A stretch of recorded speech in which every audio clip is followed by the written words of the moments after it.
doing it. uh, Coach, I guess first of all, for you, what has this all been like? I mean, because obviously all of us are trying to get through this entire experience, but what has this experience been like for you, and how difficult has it made it as a head coach of a basketball team? Well, I think I'm like everybody else. We've all had to get used to it. Home is obviously, I hope everybody is doing the right thing and kind of staying away from folks and staying in the house. My biggest challenge for me, I'll talk about our current kids, is on Monday we started online classes, and I've had a couple Zoom meetings with those guys, making sure that they understand how important it is now, obviously, to get back into the academic mode of it, making sure guys will take care of their business. It's a tough thing because every team, and we included, you always have some guys that need a little bit more help academically with tutors, and so now I'm having to rely on our guys to be able to log in every day to be able to talk to the tutors and make sure that we're on track. And one of the biggest things that our challenges is kids today don't check emails, and a lot of the teachers are now communicating through emails, and we've had to adjust to that. In regards to recruits, the guys that we signed, we're trying to stay in contact with those guys as much as possible, kind of keeping those guys updated about what's going on. And then, without saying any names, as far as future recruits, we're doing a good job of, texting and getting on the phone with those guys and doing as much FaceTime as we can, just to, make sure that everybody understands that this is a tough situation, but we'll all get through it. Kevin, in your conversations with your players, your current players, have you had discussions about next year, and are they all coming back? Are you all confident that everybody's going to be intact when you get back?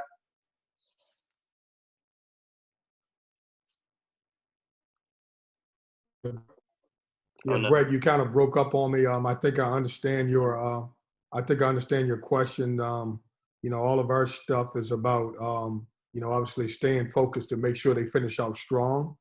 I don't have any indication that anybody is not returning. After the season ended, I had a conversation with pretty much every guy on our team, including the seniors and the fifth year guys.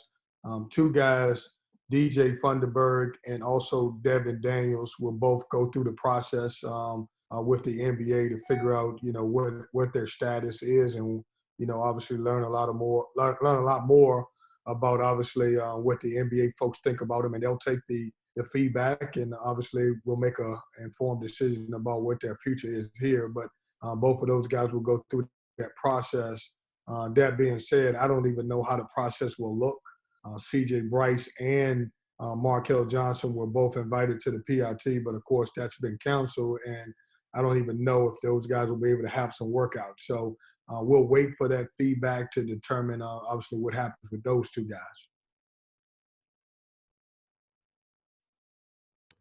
Coach, how much has the recruiting process been altered by all this? Obviously, in-person visits are out of the question. How much has that kind of hindered connecting with the recruits?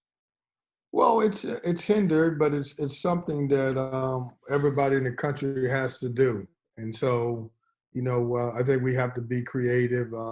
We've talked to several kids about the opportunity that, once the recruiting ban is lifted and once we get back to our country trying to get back to normal a little bit, possibly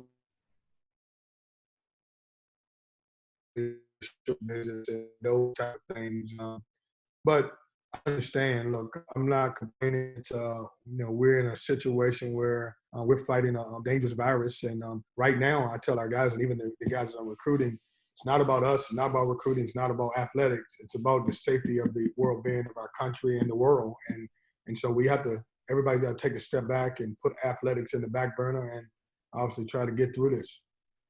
Coach, how often are you talking to your athletic director, and how often are they hearing from the NCAA about what's next or what the future may look like? Yeah, Chancellor Woodson and our athletic director, Boo Corrigan, has done a tremendous job of updating everyone, our entire athletic department, our entire school, pretty much on a daily basis. I'm getting very used to Zoom, so that means I've had a lot of conversation with those guys. But we get information and we get updated. Probably sometime I would say early on it was 3 or 4 hours, and now it's slowed down a little bit where we get at least 1 or 2 daily about what's going on. And as they find out, they tend to share with us. Kevin, can you contrast what it's like right now for you, say, to last year at this time, what you would be doing in terms of, recruiting and preparation for getting out, on the road?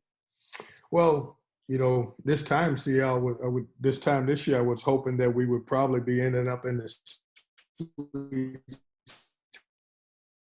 somewhere. It's tough.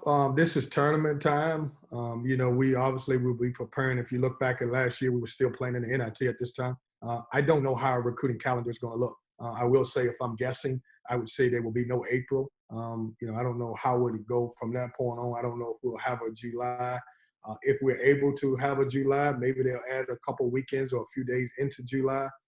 But it's so much uncertainty about what's going to happen because, we're fighting a moving target right now.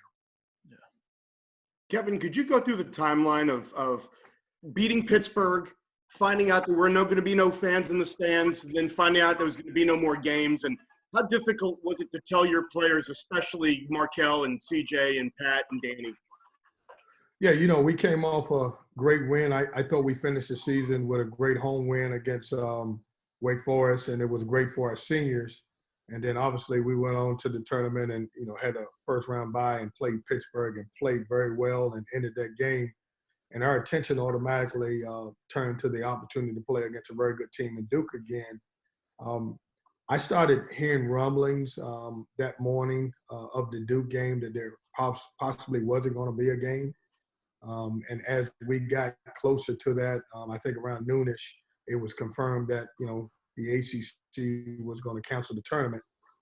So we were already set up to have a meeting. So I didn't change the meeting because we were going to meet before we came over. And obviously our kids it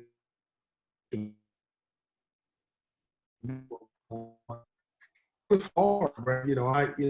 For guys like Markel and CJ Rice, and at that time we only thought it was going to be just the the ACC tournament. And so at that time we talked about obviously here's what we're going to do. Either we can stay or we can get on a bus and we can drive back. And we decided in a couple hours we were going to drive back. And we talked about obviously how disappointing it was. They were looking forward to obviously playing another game, trying to compete for an ACC tournament championship. We got back to O'Reilly, I'm going to say about 3 o'clock. And then, we let them all disperse. I had a couple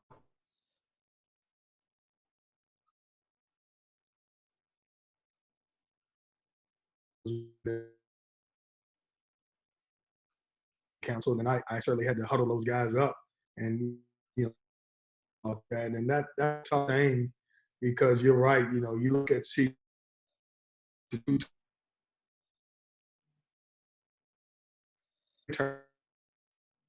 opportunity for a kid to go to 3 tournaments out of 4 years, and it didn't happen. Markel Johnson, this would have been his second one, and it didn't happen for him. And then you look at Pat Andrews and you look at Danny Dixon. Both of those guys came to a Power 5 so they could have the opportunity to play in the biggest tournament in the country, and it didn't happen.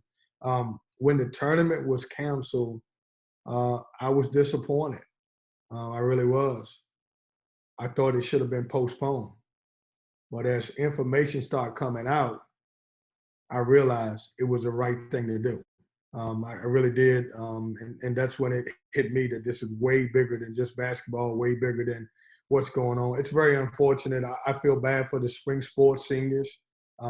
Even though there's a possibility they may get their year back, it's still disappointing because obviously, they've been building and working hard for this moment. I was in the CAA and, we were fortunate to go to 2 of those tournaments and, we beat Hofstra 1 or 2 times to get there. And, a team like Hofstra and Joe Mihalik has done a good job. He gets his chance to go and he don't get to go. So it was so tough. It was the right decision. But at that time, it didn't feel like it. Coach, just to clarify real quick, did DJ and Devon already come to you and say they were going to try the process? Or about when did they do that? Yeah, we had meetings before each guy was able to get out and leave and go home, and came out of their meetings. They both and talk with me encouraging. I think it's when you got guys who are juniors and both of those guys are a little older, I think it's important that they get as much feedback as they can. So during those two guys meeting, we talked about obviously filling out the paperwork to get the feedback, and that's the first step. Neither one of those guys exactly know what they're going to do, but we wanted to fill out the information to get the feedback from the committee. Is there any update at this point on A.J. Taylor? Because I know he missed the entire season, and his status for the upcoming season. Yeah, I wouldn't say, Corey, that A.J. is 100%, but he's in a much better place with his knee. He should be ready to go. Obviously, by the time we roll into the season. The tough thing about it is guys like AJ will continue to get therapy, and Thomas Allen also.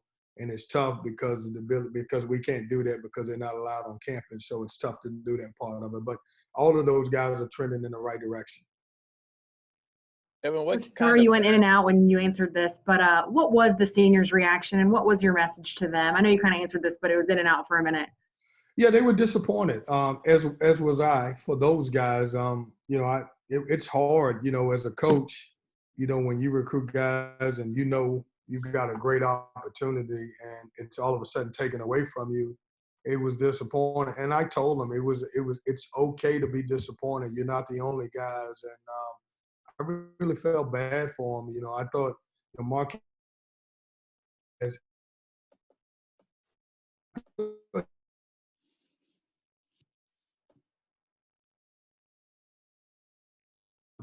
play and further his happen. So I guess the biggest word is disappointment. We all felt it for him because as you're a senior, you realize this is your last opportunity to be around your teammates in the locker room. Most guys end the season on a loss. We're one of the teams that didn't. Kevin, do you have a lot of your windows open or something? It's saying that your bandwidth is low, and every now and again we kind of lose what you're saying. Well, you got to talk to my wife about the Wi-Fi in here. I'll blame that on her, and I'll tell her that you called her out in front of all of these people about we're going in and out. It has nothing to do with me now. I have no idea. It worked before, but obviously now when it's a bunch of people, it won't work. Coach, what have your days looked like during this process? What are you kind of doing to pass the time every day, man? Man, I've done everything. I've lost a lot of 2K games to my son where he won't even play me anymore. That's the toughest thing. I've spent this time trying to hang out with my family as much. As crazy as it sounds, as coaches, we don't get a chance to really spend a lot of time with family. And not that they want to hang out with me, but I'm spending a lot of time hanging with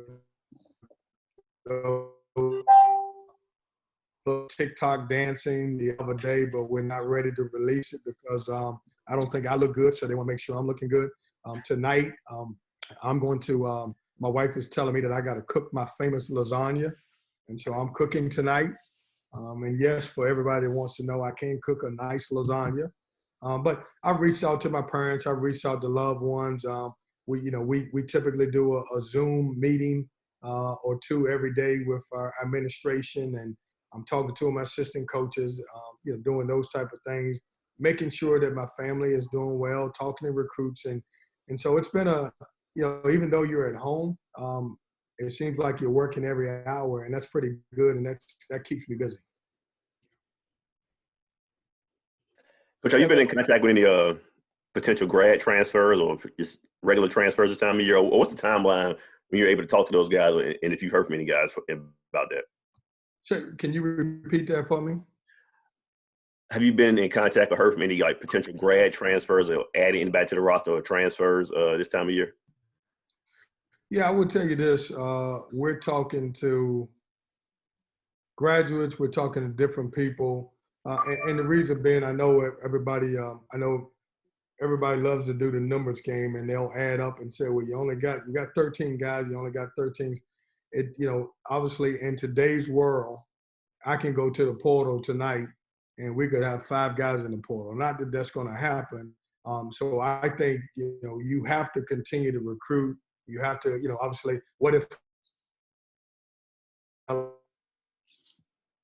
positive somebody sees a late first round guy, or something happens with Devon? So you have to continue to recruit, and just in case some of those situations happen. Devon, when we spoke to Mac Brown Monday, he talked about their primary concern right now is checking on the mental health of the players in his program. Is that something I'm sure you're actively doing too? And how do the players seem to be handling this? Yeah, it's tough because their season ended abruptly, but also it's really nowhere to go play basketball, and so that's the toughest thing. All of us, we have family and we can hang out with family, but our players, they're young, and so they're playing a lot of PlayStation, they're playing a lot of Xbox. We're trying to ease them into starting, this past Monday, making sure they get back into the academic part of it. But I've had several conversations with them. A lot of times our guys do better by text, and it may be as simple as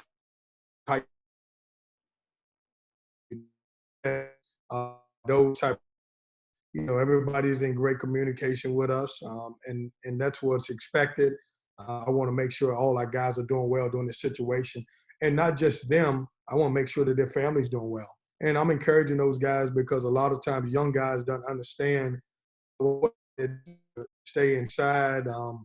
And I'm encouraging everybody, all of our players, to try to stay away because even though they may not be at high risk, if they catch it, they can affect some, their mothers, their dad, their grandmothers, and those type of things. And I'll even extend it to the next, when you're looking at this weekend, I know it's going to be extremely hot outside, and that means more people want to get outside. And I would ask people just to, stay inside or, exercise social distancing.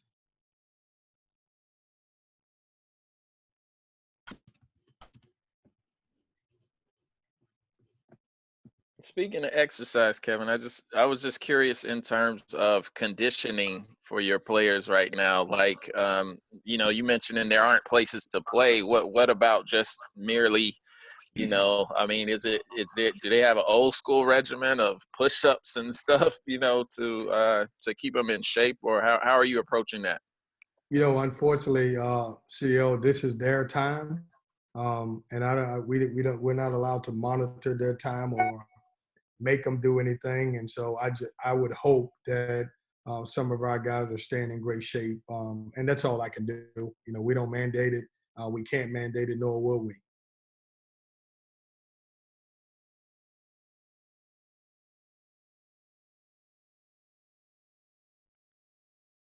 Okay, so now you got to tell us, Kevin, what is the secret to a great lasagna? Go to I can't tell you that. I cannot tell you that. But so we gotta, obviously I don't do a great job cooking, and I'll be the first to admit. And my wife, when it comes to cooking, she's a rock star. She does a tremendous job. But it burns her up a little bit that my oldest son, who's 16, likes my lasagna better than hers. And I'm not sure he really does like it. But he knows I pay his cell phone bill, and so he's smart enough to say that. But I do have a secret ingredient. And I don't know if I'll do this. I may post it tonight. I'm trying to weasel out making it. I don't know if you guys have ever made lasagna from scratch, but I'm telling you, it's a long process and it's tough.